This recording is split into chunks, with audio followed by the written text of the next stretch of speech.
Bonsoir à tous. Vous étiez quelques-uns dans la salle d'attente, donc on a fait rentrer nos invités. Bonjour, bienvenue à l'édition 2020 de la Fête de la Science organisée par l'AFM Téléthon.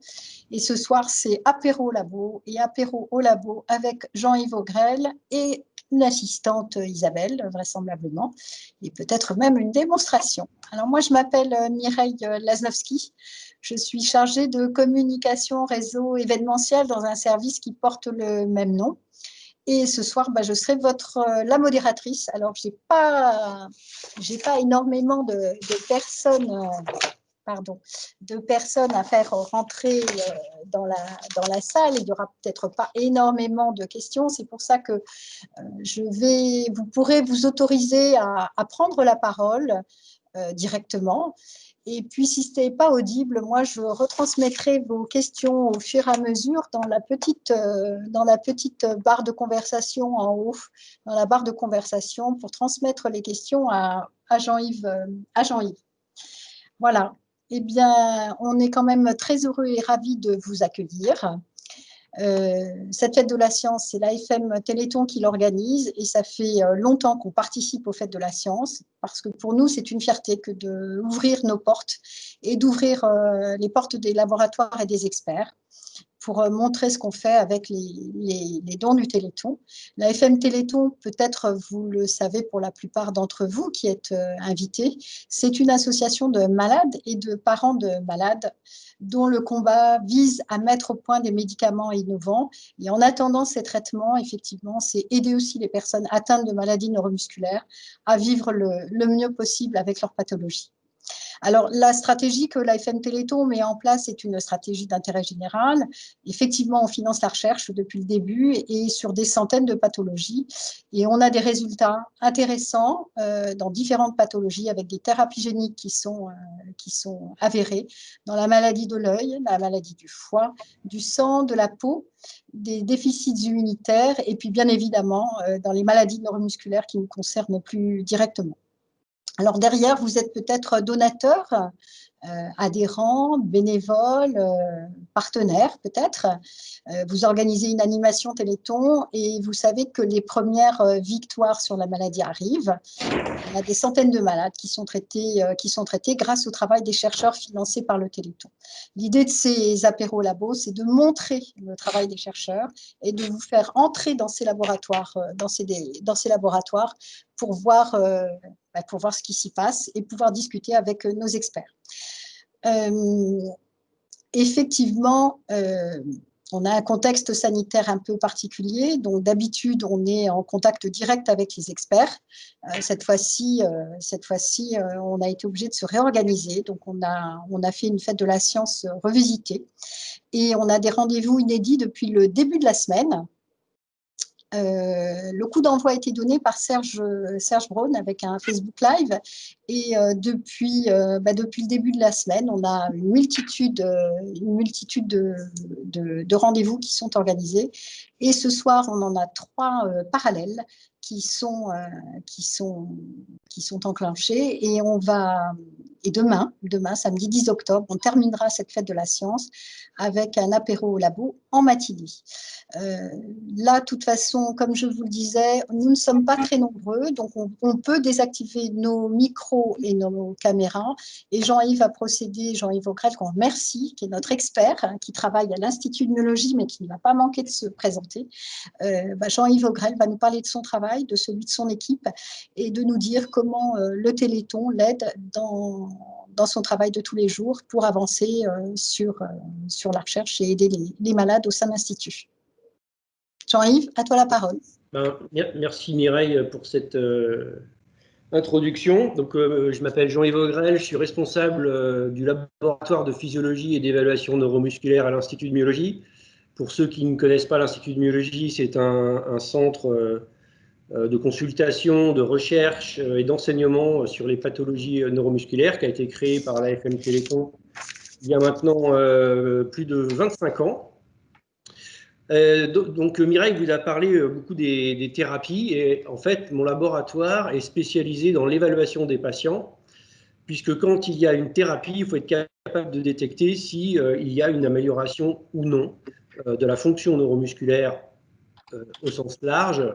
Et en fait, c'est l'objectif de mon laboratoire que d'améliorer l'évaluation des patients.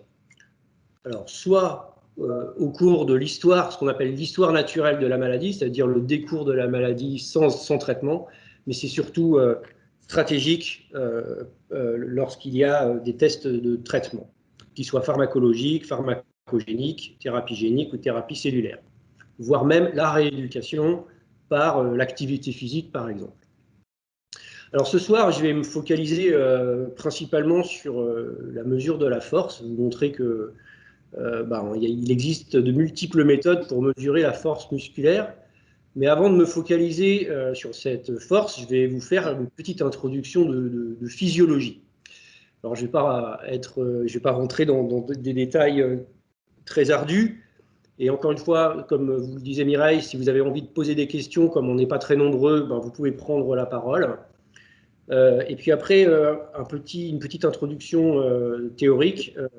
Je ferai des démonstrations avec Isabelle qui m'a fait le plaisir de rester avec moi ce soir. Parce qu'elle elle avait un vrai apéro et elle n'y a pas été.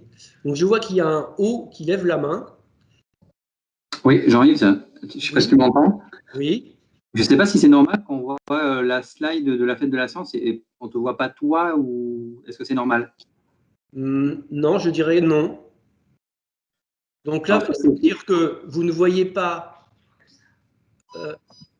On voit la slide où il y a ton équipe avec ta photo, fête de la science, apéro labo, c'est tout.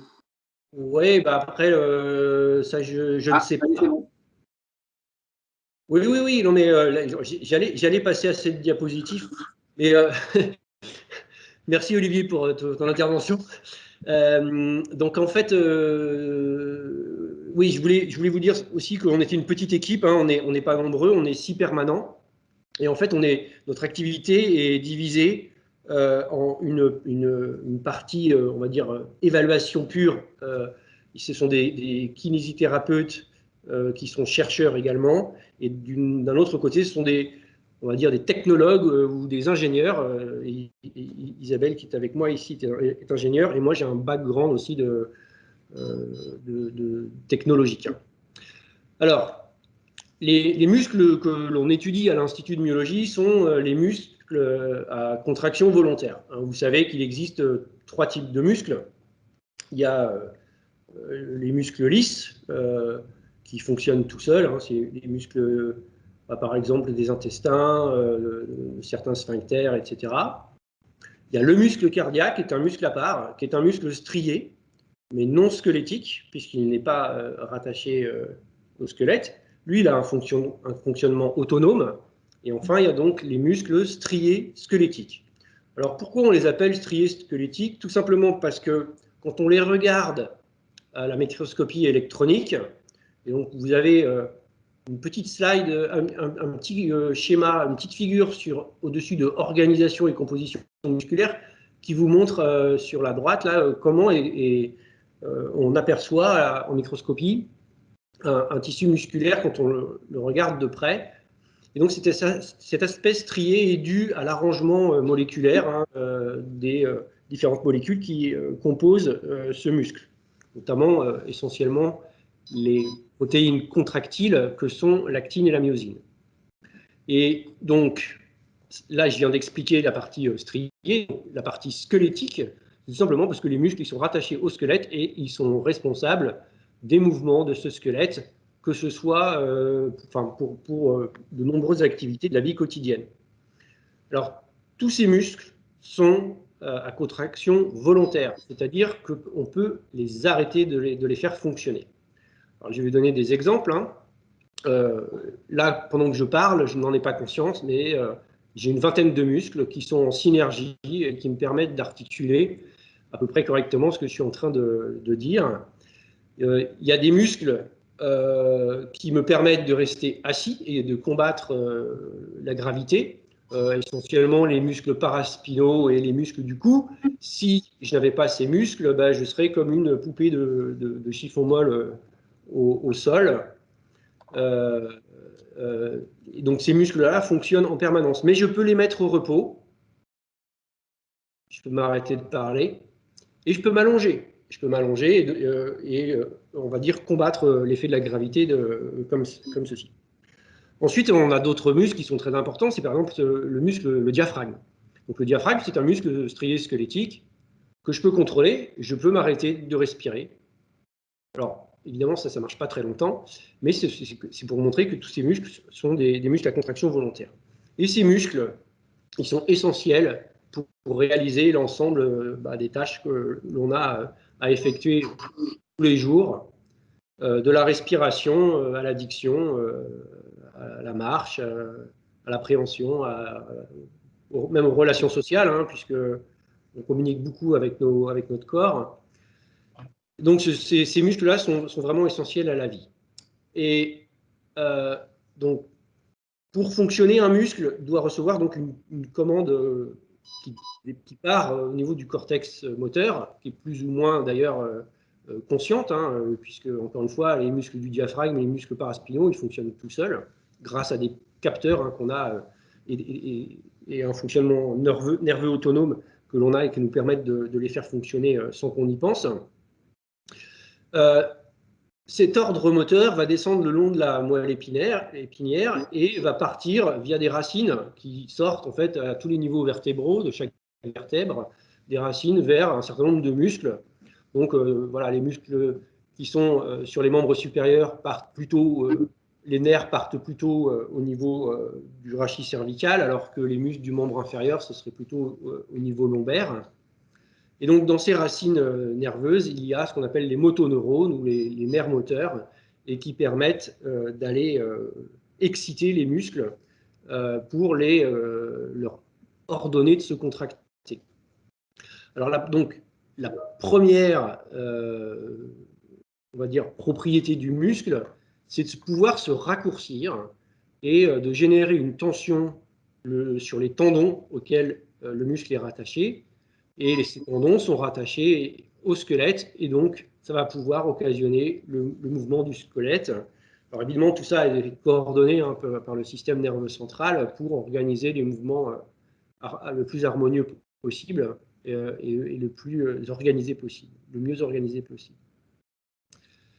Donc, sur la diapo, là, je vous ai mis, donc le muscle, c'est un tissu qui est organisé, hein, encore une fois, c'était cet aspect strié, qui est contrôlé volontairement. Donc ça, c'est le deuxième niveau. Et le muscle, ce sont un rassemblement de cellules excitables. Alors, excitable, ça veut tout simplement dire que quand elles reçoivent un ordre moteur via le nerf moteur, le motoneurone, donc chaque fibre est innervée par son propre motoneurone, eh bien, la fibre musculaire elle-même va être excitée électriquement. C'est-à-dire qu'il va y avoir un courant électrique qui va circuler le long de la membrane de la fibre musculaire. Et c'est ce courant électrique qui va lui intimer l'ordre de se contracter. Alors, pour faire un peu savant, hein, sur ce qu'on appelle, ce courant électrique s'appelle le potentiel d'action. Et ce sont des méthodes électrophysiologiques, l'électromyographie, EMG, qui permettent de mesurer cette excitation musculaire. Donc, on voit donc qu'on a un tissu excitable, contrôlé, et si il est correctement contrôlé, il va y avoir une génération de force. Et c'est ça la première propriété du muscle, c'est le fait qu'il permette de générer de la force qui va être transmise sur les différents segments osseux auxquels les muscles sont rattachés. Alors évidemment, ça c'est quand ça fonctionne bien. Quand le muscle devient pathologique, il peut y avoir, il y a une diminution de force musculaire qui est due soit à un problème de contrôle moteur, soit à une disparition progressive, soit des motoneurones, soit des fibres musculaires directement. Et évidemment, tout ce bel enchaînement est mis à mal et entraîne une perte de force musculaire qui est progressive. Alors, la force musculaire, elle est générée pour produire un mouvement ou des mouvements, hein, par exemple marcher, se lever d'une chaise, monter des escaliers, prendre un verre, boire un coup, etc. Et c'est ce qu'on appelle donc les habiletés motrices. Et ces habiletés motrices, on peut aussi les quantifier grâce à des échelles ou à ce qu'on appelle des tests chronométrés. Par exemple, on va demander à un patient, hein, il y en a qui connaissent très bien ça, de marcher le plus vite possible pendant 6 minutes pour mesurer son habileté à marcher vite et à résister à la fatigue. Donc toutes ces habiletés motrices, elles sont là pour remplir les fonctions de la vie quotidienne et garantir l'autonomie et par là la qualité de vie. Donc on voit qu'on a toute une chaîne d'événements qui part. Alors j'avais mis au départ aussi à gauche les biomarqueurs et tout ce qui est histologie, morphologie, biochimie. Je ne vais pas trop rentrer dans ces détails, mais c'est tous les aspects, on va dire, moléculaires et cellulaires qui nous permettent également de caractériser le système musculaire. Donc on voit bien que de la cellule jusqu'à la qualité de vie, on peut évaluer la fonction neuromusculaire. Alors ce soir, pour des questions de temps, parce qu'on a 1 heure ensemble, je vais me focaliser sur la force musculaire et je vais essayer de vous décrire les différentes méthodes qui sont à notre disposition pour quantifier cette force. Alors on va passer à la diapositive suivante. Alors je vais juste rappeler, pour finir sur la physiologie, je vous ai mis sur la gauche, j'espère que c'est la gauche aussi pour vous, mais j'imagine que oui, un diagramme avec ces nerfs moteurs qui sortent d'une racine nerveuse qui part de la moelle épinière. Et vous voyez que, en fait, un nerf moteur, il va aller innerver plusieurs fibres en un seul paquet. C'est ce qu'on appelle l'unité motrice. En fait, chaque fibre musculaire est innervée, mais il y a des fibres musculaires qui sont organisées en paquets, qui s'appellent les unités motrices, qui sont innervées par le même nerf moteur. Donc l'unité motrice, c'est l'unité de base de la contraction musculaire. Encore une fois, l'unité motrice, c'est l'ensemble des fibres musculaires innervées par le même nerf moteur. Et ces unités motrices, en fait, elles sont mélangées à l'intérieur de tous les muscles. Alors, on va avoir des gros muscles qui ont des grosses unités motrices et du coup qui n'ont pas beaucoup de finesse en termes de recrutement. Ça, c'est les muscles de la cuisse, par exemple, du quadriceps. Mais il faut imaginer qu'on a des muscles qui sont tout petits. Par exemple, un muscle qui tend le cristallin pour l'accommoder à la distance, il n'a que quelques fibres musculaires et les fibres, elles sont quasiment contrôlées une par une. C'est pour avoir une finesse de réglage. Tout ça, c'est pour dire qu'en fait, chaque muscle, pour remplir sa fonction, va fonctionner selon un schéma qui lui est propre. Et donc, on va avoir la possibilité, enfin le corps humain a la possibilité de gérer l'intensité de sa contraction. Et nous, quand on fait une évaluation de force, ce que l'on va demander au patient, c'est de faire le plus de force possible. Donc ça veut dire qu'on va lui demander d'essayer de recruter l'ensemble de ces unités motrices pour qu'il nous montre la force maximale qu'il est capable de générer. En fonction, évidemment, de la fonction que l'on veut mesurer, par exemple, la flexion du coude, l'extension du genou, la préhension, la pince pouce-index. Alors là, j'ai Olivier qui veut encore poser une question. Vas-y, Olivier. Ah non, en fait, c'était la main levée de tout à l'heure. Excusez-moi. Du coup, oui, évidemment, quand on va vouloir mesurer différentes fonctions, on ne va pas utiliser les mêmes machines ou les mêmes dynamomètres, ce qu'on appelle des dynamomètres. Un dynamomètre, c'est une machine pour mesurer la force.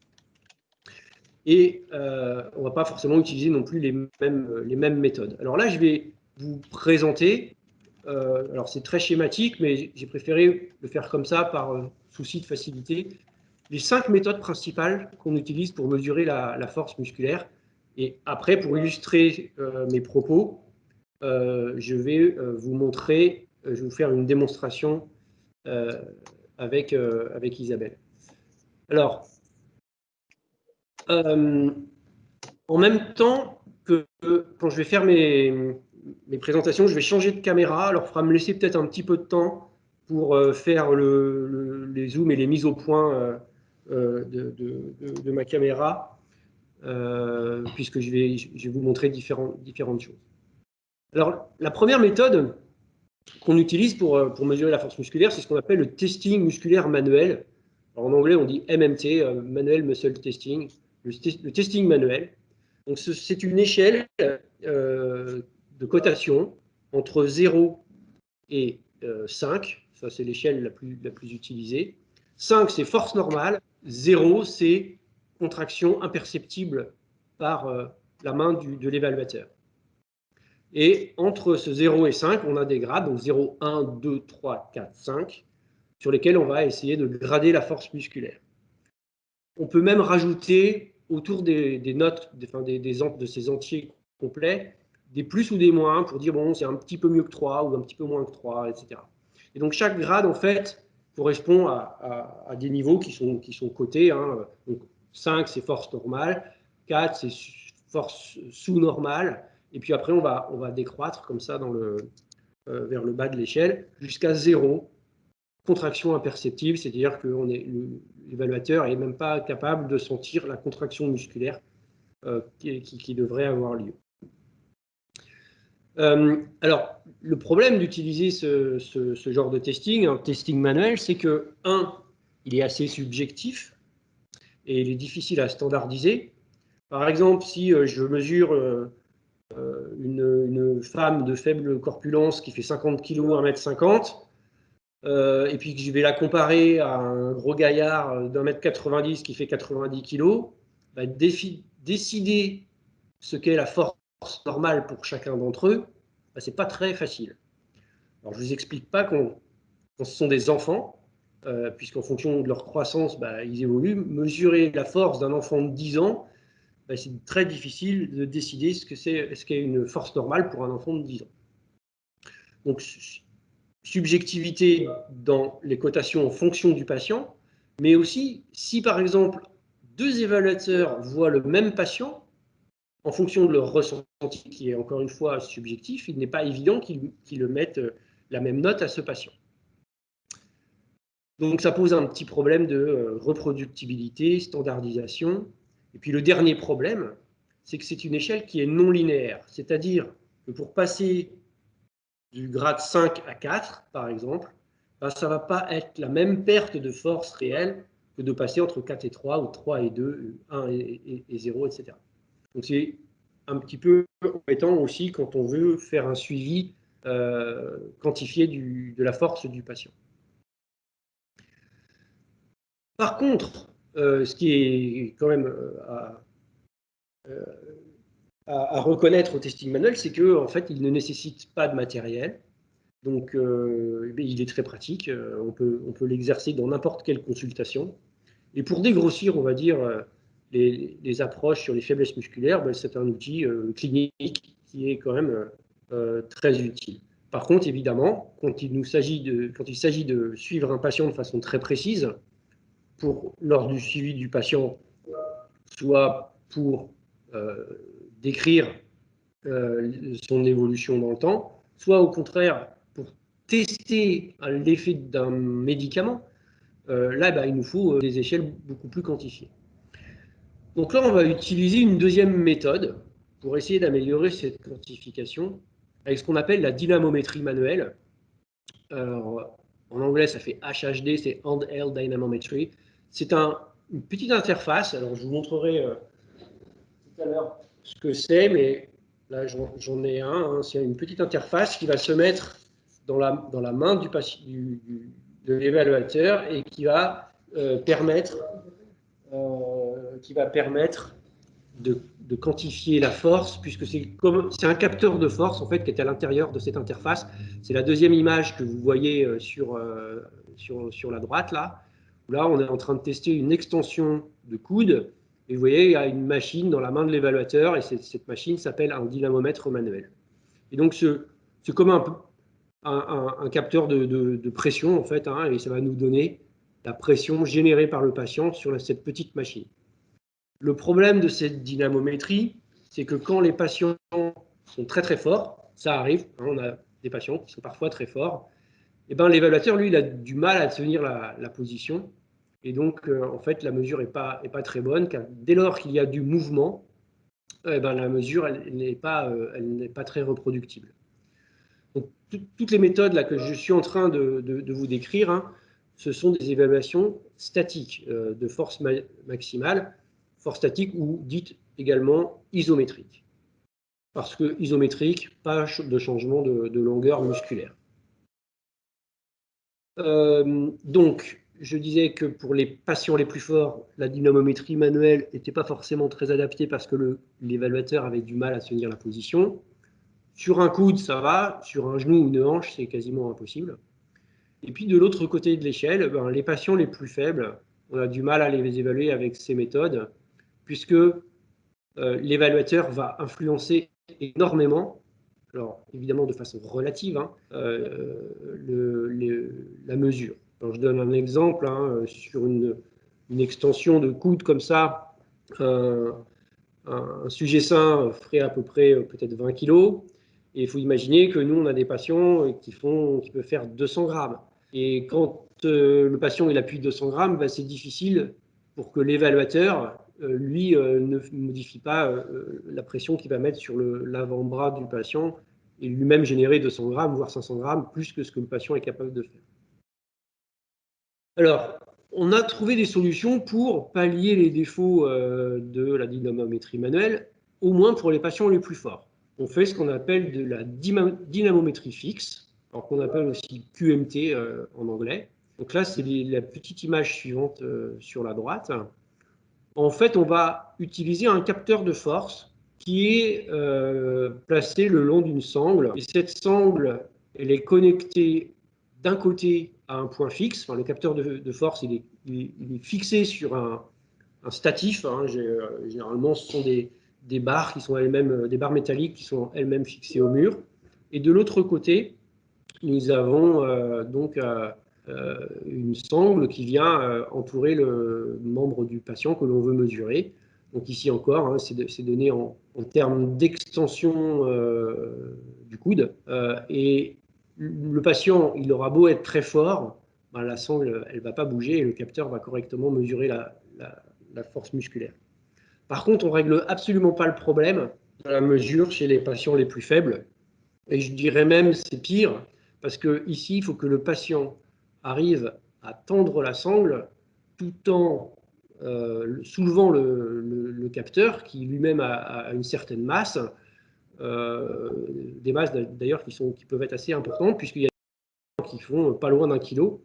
Donc le patient il doit soulever 1 kilo, tendre la sangle, ça veut dire que le patient, ben, on ne peut pas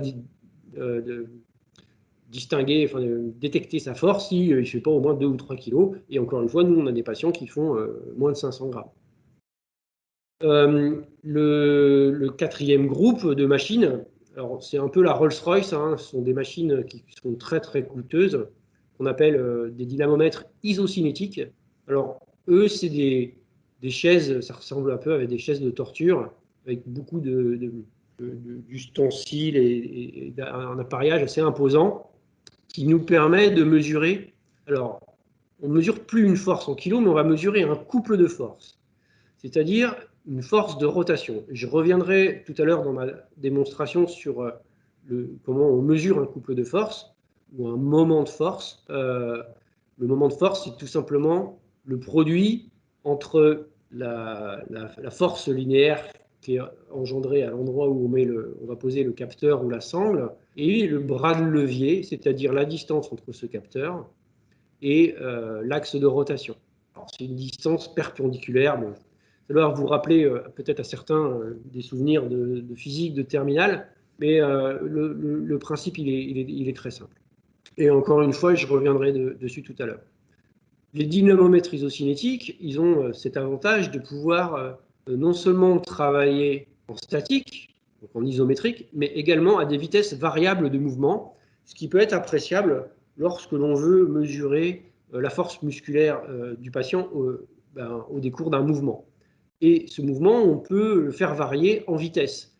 Donc on peut passer, et donc on peut mesurer la force générée autour de l'articulation que l'on veut mesurer à plusieurs vitesses et établir ce qu'on appelle la relation force-vitesse, qui est une relation hyperbolique et qui dit globalement que plus un mouvement est rapide, moins la force qu'un muscle peut générer est importante. Si je le prends dans l'autre sens, vous soulèverez beaucoup plus rapidement un poids d'1 kg qu'un poids de 10 kg.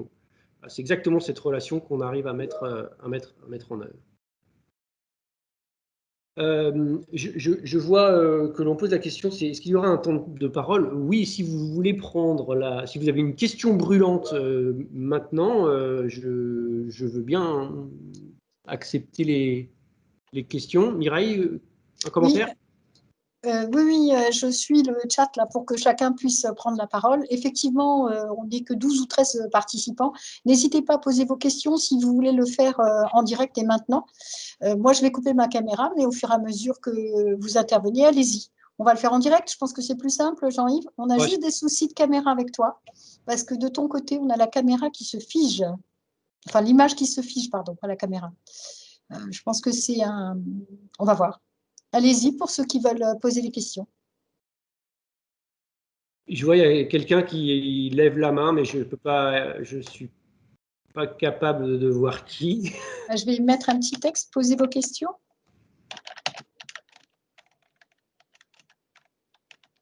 A priori, non, personne. Si, je vois une main levée, mais Moi, je ne la vois pas du tout. Si, moi je la vois. Jamila, qui nous. Oui, voilà. Jamila. C'est moi. Bon, bonsoir. Pourquoi tu t'énerves pas, Mimi? Mais parce que ils savaient pas. Mais non, mais parce qu'ils ont un problème de caméra, ils l'ont dit tout à l'heure. C'est ça. Tout d'abord, merci pour vos explications. Donc moi, je venais vous poser la question parce que, notamment, par rapport à cette thématique de cet apéro de ce soir, je voudrais savoir comment ça se passe dans le cadre des myopathies mitochondriales de type sévère duquel je suis atteinte, parce que dans la maladie mitochondriale, je sais, et vous le savez aussi, que le muscle intervient, mais il y a aussi l'ATP et tout ce qui est énergie et compagnie. Enfin, je ne sais pas si vous comprenez un petit peu ce que... Alors, je vois à peu près. Alors, vous allez me corriger si j'ai mal compris, mais en fait, ce qu'il faut arriver à comprendre, c'est quel que soit l'atteinte métabolique, le degré d'atrophie musculaire ou la dégénérescence du contrôle donc de ces motoneurones, il y a toujours un petit peu de force à mesurer. D'accord. Et si alors, je suis pas égoïste, mais je prends mon cas puisque je vous pose la question. J'ai une atteinte motrice totale, surtout les organes. J'ai une atteinte multisensorielle, donc au niveau des yeux, oreilles, voilà. Donc comment ça se, je sais pas comment on peut arriver à mesurer, comment dire, ma question est bête, parce que je ne suis pas docteur, mais peut-être que ma question est bête, et vous allez me reprendre. Comment arriver à mesurer un muscle qui ne peut plus se mesurer, mais voilà, qu'on doit quand même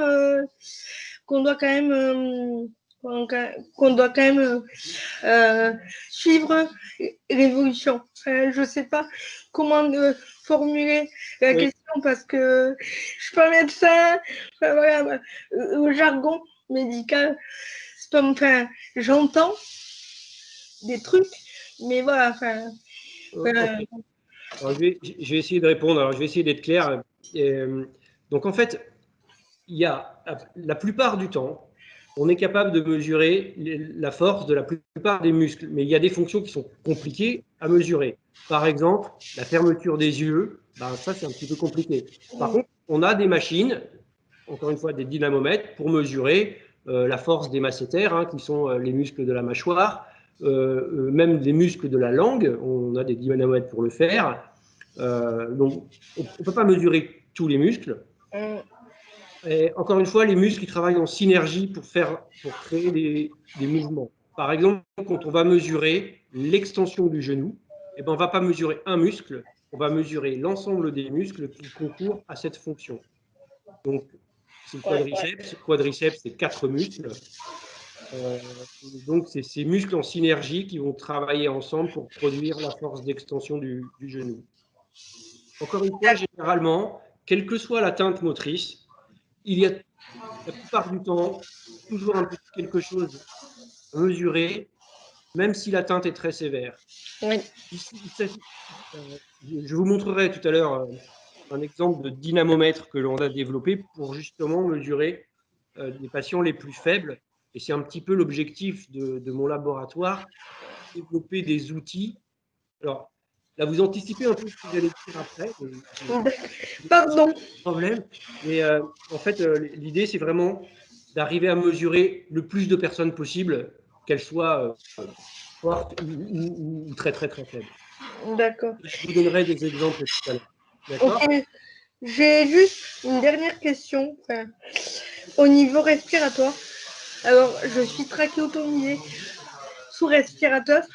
Comment mesurer la force des muscles respiratoires qui, parce que c'est une question peut-être bête. Voilà. Pas du tout. Non, non, non. Et c'est très important puisque en fait, le diaphragme.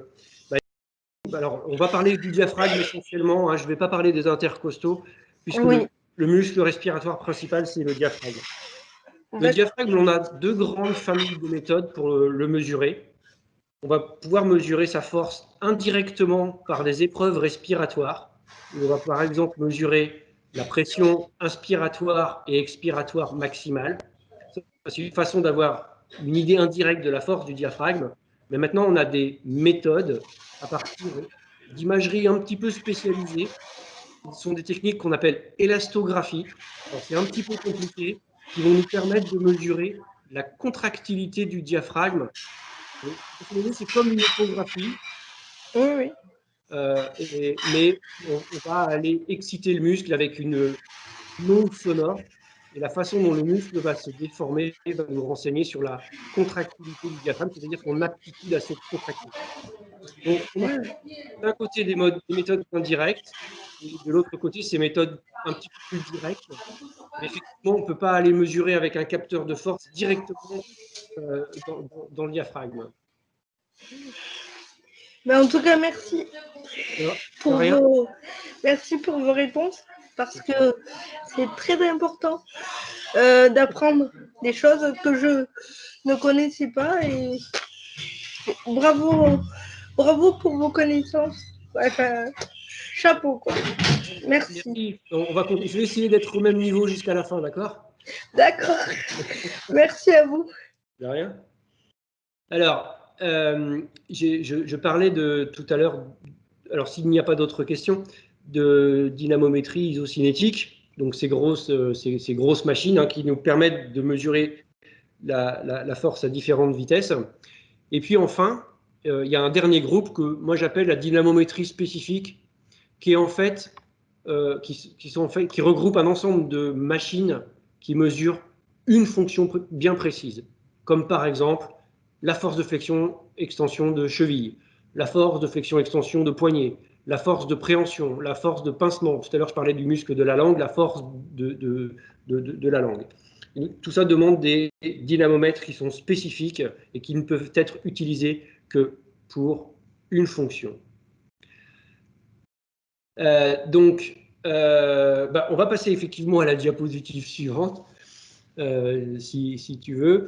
Mireille, merci. Donc là, c'est juste pour vous illustrer donc deux fonctions. Donc là, c'est la force d'extension du coude et la force de flexion de la cheville, mesurée avec différentes méthodes. Donc j'ai mis l'exemple du testing manuel à gauche, testing manuel, dynamométrie fixe, dynamométrie isocinétique pour l'extension du coude.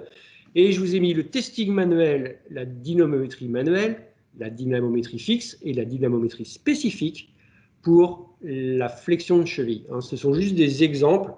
Et maintenant, d'ailleurs, je vais vous faire une démonstration pour vous montrer comment on utilise ces différentes méthodes. Alors, Jean-Yves, c'est là que j'interviens parce qu'on va se caler. Ça veut dire que je vais arrêter la présentation, on est d'accord?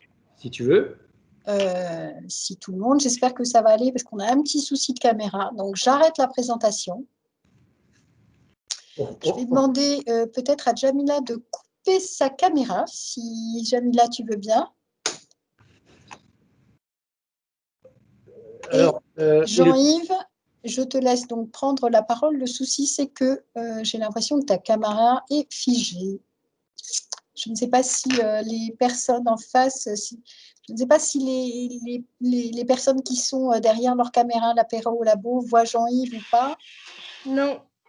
Ouais, Jean-Yves, malheureusement. Ça, c'est embêtant parce que c'est pas le bon moment.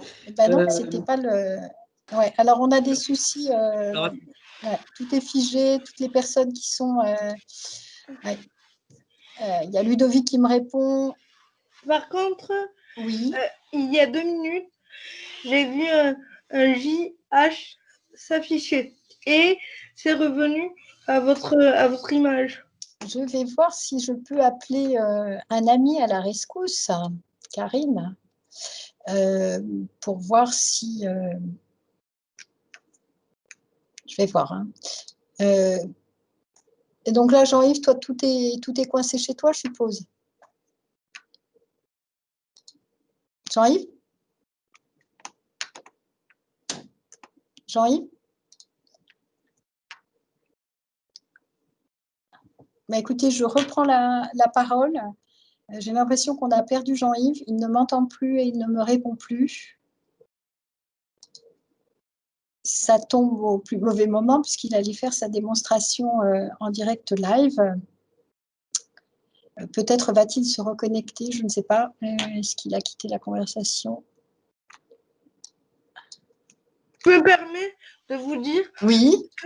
Je me permets de vous dire qu'il y a des bugs de partout. Oui, c'est vendredi soir. Et vendredi soir, c'est souvent compliqué parce que les personnes sont...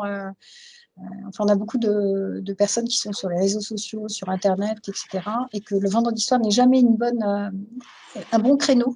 C'est ce que j'ai cru comprendre pour faire ce genre d'exercice. D'accord.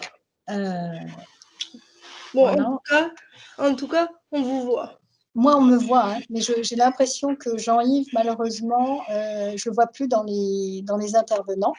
Je ne le vois plus du tout. Je pense qu'il a quitté la réunion. Être, si j'affiche les participants. Ah, Jean-Yves Augrel. Voilà, Jean-Yves? Oui. Ouais, je suis vraiment désolé, mais vous m'entendez là maintenant? Oui, oui, c'est bien. Bon, on va avoir des petits problèmes de connexion. Ouais. On vous entend et on vous voit. Super. Et là, je vais changer de caméra. D'accord. Et voilà. Là, voilà, je change de caméra. Et donc, je vais demander à Isabelle de venir me rejoindre et puis de s'allonger sur un lit de comment on fait pour évaluer les patients. Et donc, je vais essayer d'illustrer. Alors, j'ai un super zoom, voilà. J'espère que vous nous voyez bien.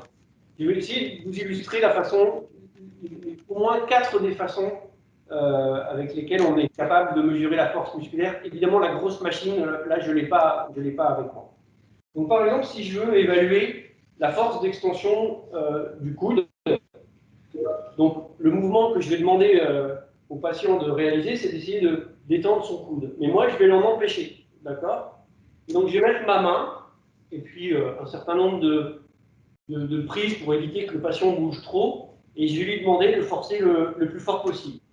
Donc là, Isabelle, elle force. Allez, allez, allez, plus fort, allez, encore. OK. Donc Isabelle, elle a une force normale. Et donc là, avec le testing manuel, je vais la coter à 5. Par contre, un patient qui va avoir une petite faiblesse, je vais avoir plus de mal à quantifier sa force musculaire. Et donc, c'est là où intervient cette petite interface. Alors, je vais essayer de vous montrer en gros plan. Voilà. J'essaye de me diriger. Voilà, donc nous voyons bien, Jean-Yves. Pardon? On voit bien ce que tu fais. Voilà, donc là, vous voyez, j'ai un petit cadran. Et en fait, quand je vais appuyer sur le cadran, je ne sais pas si c'est très net, mais donc en fait, il y a la force qui va changer en fonction de la façon avec laquelle j'appuie sur mon capteur. Donc là, je vais prendre exactement la même position. Là, je vais remettre à 0. Et puis, je vais demander à Isabelle de faire le même mouvement que tout à l'heure. Vas-y, allez, plus fort, allez, encore, allez, et relâche. Donc Isabelle, elle vient de faire 11,9 kg. Donc j'ai vraiment une mesure quantifiée de sa force musculaire. Alors, c'est là où je vais revenir sur vos souvenirs de sciences physiques de terminale, puisque là, en fait, en fonction de la position de mon dynamomètre le long de son avant-bras, évidemment, la force que je vais mesurer, la force linéaire, elle va changer, parce que je fais changer le bras de levier. Le couple de force global, sa capacité à générer du couple de force, lui, il est toujours le même. Hein. Son couple maximal, c'est sa capacité physique. Moi, ce que je veux mesurer, c'est effectivement cette capacité physique, mais je ne veux pas que l'endroit où je vais poser mon dynamomètre puisse influencer cette mesure. Et donc, ce qu'on va faire, en plus de mesurer la force, c'est qu'on va mesurer la distance entre ici son coude et son axe de rotation, et le centre du capteur, qui est le centre de la mousse.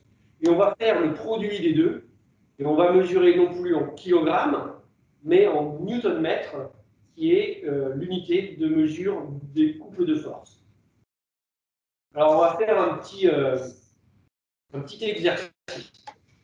Alors, je ne vous demande pas de voter, mais je vais vous laisser réfléchir 2 minutes. Donc là, Isabelle vient de faire 11,9, j'arrondis à 12.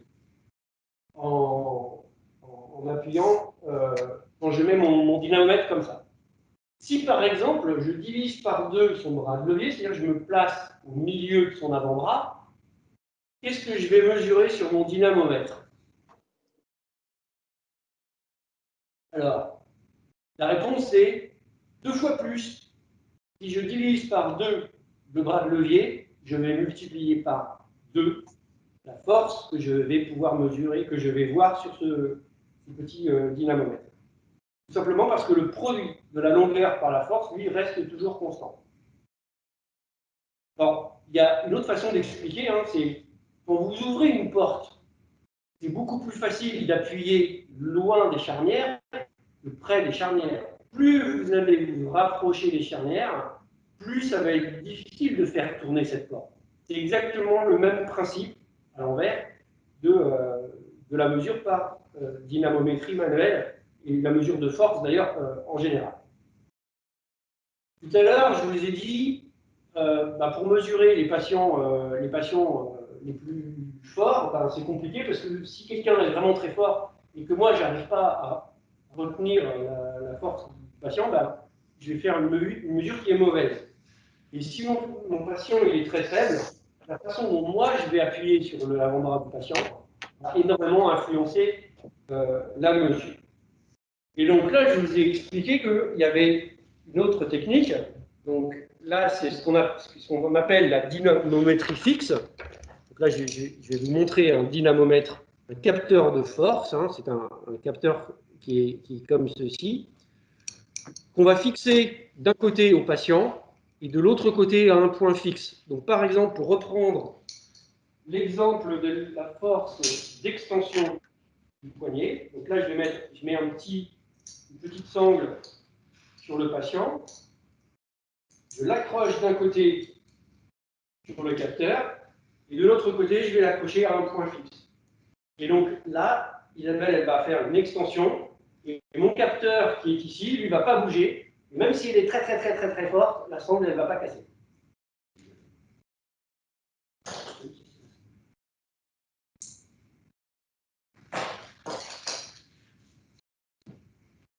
Voilà, donc ça c'était pour vous montrer les trois types de dynamométrie sur des mesures, on va dire, d'une grande articulation.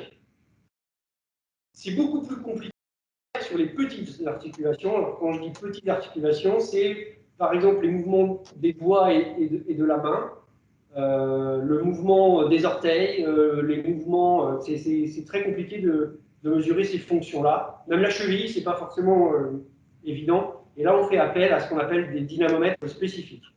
Alors là, j'ai pris un exemple très simple, qui est très facilement compréhensible.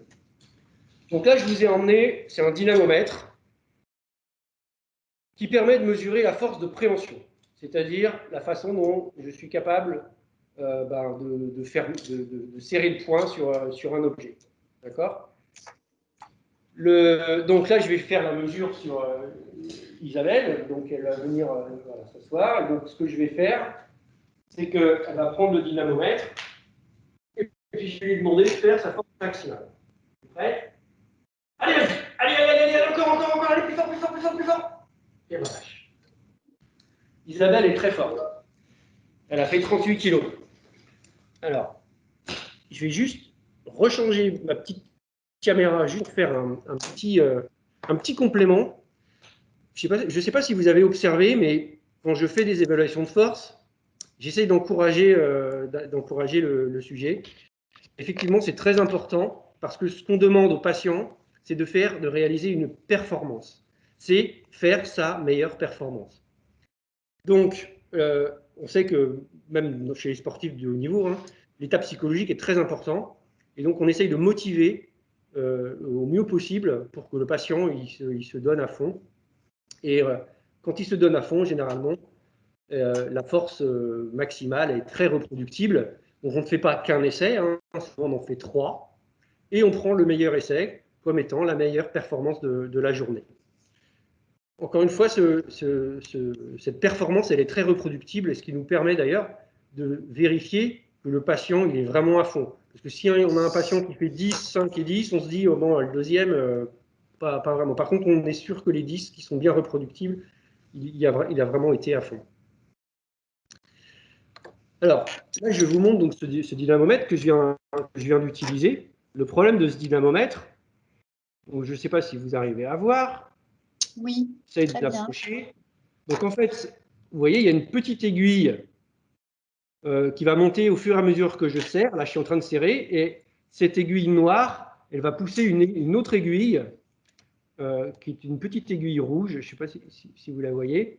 Et l'aiguille rouge, elle va rester là où j'ai atteint mon maximum. Le problème de ce genre de dynamomètre, c'est qu'il est gradué tous les 2 kg, donc pas très précis. Et puis le deuxième inconvénient, c'est qu'en dessous de 5 kg, là j'essaye de bouger en dessous de 5 kg, et ben, il n'y a même pas de graduation, donc on ne sait même pas combien le patient fait. Et nous, des patients qui font moins de 5 kg, ben, on en a beaucoup, malheureusement. Et donc, il faut être capable de les détecter. Au début des activités du laboratoire, on ne s'est pas trop posé cette question. On s'est dit, bah, les machines, elles existent, on va utiliser ce qui existe sur le marché, et puis voilà. Et puis, assez rapidement, hein, au bout de 2-3 ans, on s'est dit, non, c'est pas possible. Il faut qu'on se mette à développer nos propres dynamomètres pour que tous les patients puissent être mesurés. C'est ce que je disais un petit peu à Jamila tout à l'heure, c'est que même un patient qui est très très faible, il y a toujours un petit quelque chose à détecter. Donc là, je reprends l'exemple je continue sur l'exemple de la force de préhension. Donc là, nous, on a développé un dynamomètre électronique. Alors, j'espère que vous voyez à peu près bien l'écran. On le voit très bien, Jean-Yves. Donc lui, là, je le touche à peine. Je ne sais pas si vous le voyez bouger. En fait, oui. lui, il est précis à 50 grammes, il est capable de détecter moins de 10 grammes. Et quand on le relie par Bluetooth à un ordinateur, on est même capable de détecter du gramme. Et donc, n'importe quel patient avec ce dynamomètre peut être mesuré. Donc on va recommencer sur Isabelle pour voir si elle est capable de faire la même performance que tout à l'heure. Alors, je rechange de caméra. Voilà. Donc Isabelle, elle a fait 38 tout à l'heure. Alors, évidemment, je ne peux pas avoir plus de précision sur la mesure que j'ai faite tout à l'heure, puisque, encore une fois, c'est gradué tous les 2 kilos. Donc, bon, je peux décider si c'est 38, 39, 40, mais je ne peux pas aller beaucoup plus loin. C'est prête? Allez, vas-y. Allez, et relâche. Donc là, elle a explosé son record. Elle a fait 44,13. Vous voyez, on a une précision dans la mesure qui est beaucoup plus importante qu'avec l'autre dynamomètre. Et quand on dit 44,13, quand on a développé ces dynamomètres, c'est un exemple, en fait, on garantit au niveau métrologique, la métrologie c'est la science de la mesure, on garantit que le résultat il est précis à 50 grammes, quel que soit ce que fait la personne. Donc, si une personne elle fait 400 grammes, on sait que c'est à 50 grammes près, et quand elle fait 44,13, c'est aussi à 50 grammes près. Donc là, on va voir si elle est capable de battre encore son record, donc on va continuer. Elle est très motivée ce soir. Prête? Allez, vas-y. Allez, serre. Allez, encore. Voilà, petite 41,41. Donc vous voyez, là, tout à l'heure, elle a fait 38, 44, 41,5. Vous voyez, c'est assez proche. Là, c'est pas hyper reproductible, mais généralement, c'est reproductible à moins d'1 kilo, enfin, on va dire moins 5%. Hein? T'es fatigué? Donc, tu arrêtes de l'épuiser comme ça. Hein. Ouais, non, mais on va recommencer encore. Bon, on va la laisser souffler 2 minutes, mais alors, ce que l'on fait avec les patients, on suit des règles très particulières. Évidemment, la position d'évaluation, elle est toujours standardisée. En fait, ce qu'on va faire, c'est qu'on va essayer de gommer au maximum toutes les sources de variation. Évidemment, la position du patient, la position de l'évaluateur, la façon dont on va encourager le patient, la machine, comment on va l'utiliser. Évidemment, tout ça, ça va influencer l'évaluateur, la mesure. Donc là, il y a M. Berthaud. Exactement, qui pose une question. Oui. Sa question est la suivante. Où en êtes-vous des traitements pour combattre les maladies neuromusculaires? Alors, je ne sais pas si… Ok. Alors, moi, ce n'est pas vraiment ma spécialité, donc je ne vais pas pouvoir beaucoup répondre à cette question. En fait, ce que l'on voit, c'est… moi, quand je suis arrivé à l'Institut de myologie en 2016, il y avait 0 protocole thérapeutique. Aujourd'hui, il y en a des dizaines et des dizaines. Donc, on voit bien qu'il y a une évolution drastique du nombre d'essais thérapeutiques qui est d'ailleurs réalisé soit par des petites sociétés de biotechnologie, mais aussi par les grosses compagnies pharmaceutiques qui commencent à s'intéresser enfin aux maladies rares. Enfin, ça fait maintenant quelques années. Mais au niveau plus technique, là, malheureusement, ce n'est pas vraiment… plus globalement, Jean-Yves, on peut quand même dire que les traitements sont là, qu'on a quand même des premières victoires, que dans Généton à 30 ans cette année. Alors, je ne sais pas si Paul Berthaud m'entend. Je pense que vous aurez à loisir la possibilité de revoir tout ce qui a été dit sur la thérapie génique, les traitements, les thérapies innovantes, mais avec les 30 ans de Généton, avec les programmes multiples financés, les traitements dans les maladies neuromusculaires sont là. Il y a les premiers enfants, il y a 18 enfants qui ont été traités pour la myopathie, pour la SMA, la myotrophie spinale infantile de type 1. Et on en a reçu le 11 septembre, on a reçu les familles avec ces premiers enfants traités. Et les traitements sont issus de Généton, avec le Zolgensma qui est produit par je ne sais plus quelle firme Quel laboratoire je ne voudrais pas dire de bêtises, je crois que je m'en mêle un peu les pinceaux, mais on verra ça, tout ça. Novartis, bien sûr. Donc, il y a des traitements des maladies du système immunitaire, il y a des traitements des maladies du sang. Donc, on peut vraiment dire que les premières victoires sont là et que les fonds du Téléthon ont permis justement d'aller vers ces traitements très innovants. Voilà, je ne sais pas, alors je ne peux pas répondre plus en détail parce que ce n'est pas mon expertise, mais vraiment je vous invite à revoir toutes les conférences.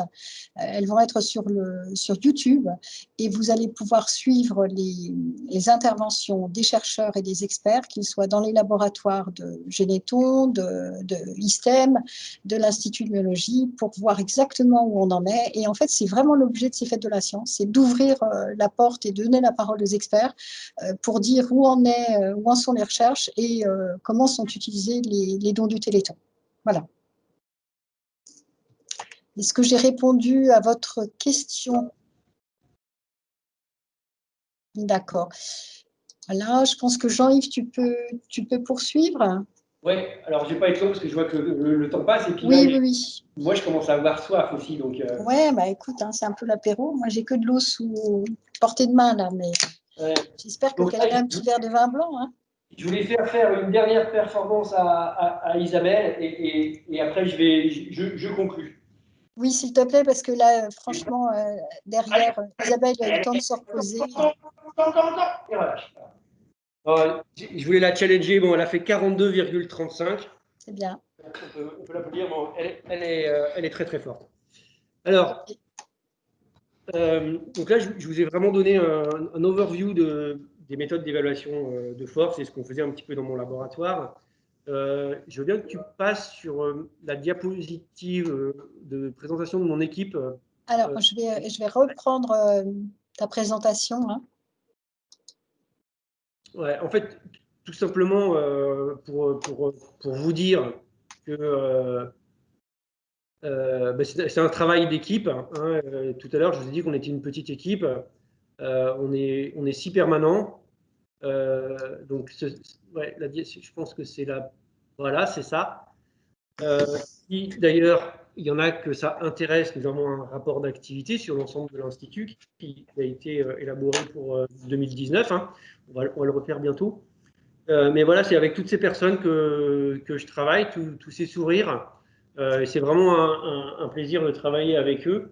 Et tous ensemble, on essaye vraiment d'œuvrer pour faire avancer l'évaluation dans les pathologies neuromusculaires, mais pas que dans les pathologies neuromusculaires, hein, puisqu'on a des applications qui pourraient potentiellement être utiles à beaucoup d'autres pathologies, beaucoup plus communes d'ailleurs pour la plupart.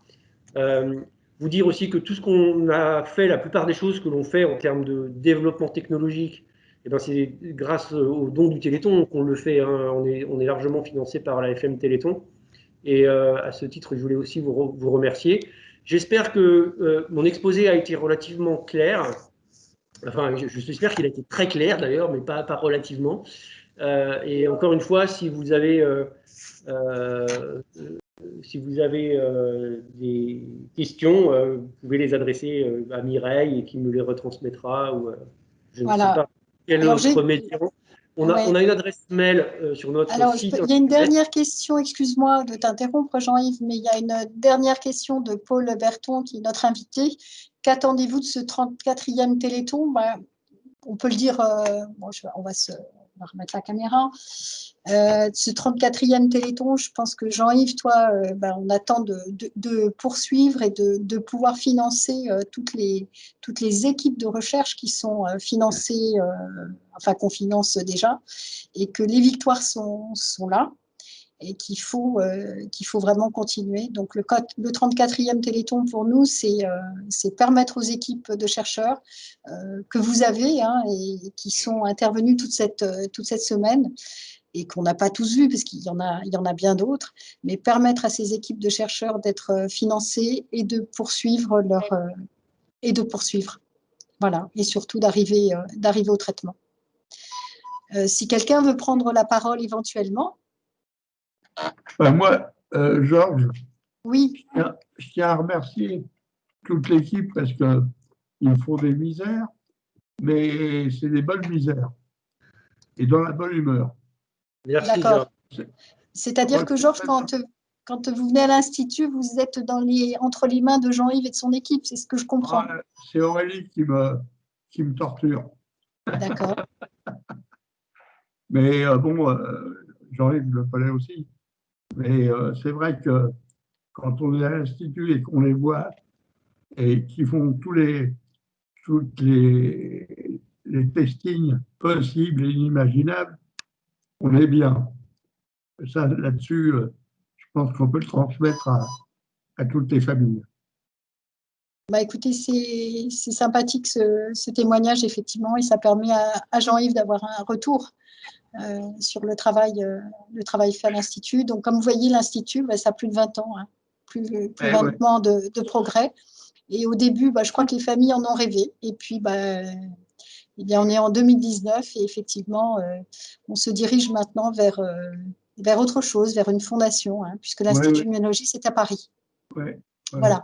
Et puis, effectivement, là, ça, c'est l'équipe de Jean-Yves. Mais si on poursuit sur le Téléthon, bien évidemment, hein, c'est qu'on on vous donne rendez-vous. Alors, effectivement, on a un public captif. Là, on vous connaît peut-être derrière, mais comme on sait que ces apéros à la bourse sont enregistrés, que ça va s'adresser plus largement à un autre public, c'est surtout donner rendez-vous les 4 et 5 décembre et dire que c'est important de se retrouver, de se serrer les coudes et de permettre à tous de continuer sur les avancées de la recherche, bien sûr. Oui. C'est ce qu'on attend, les prochaines victoires.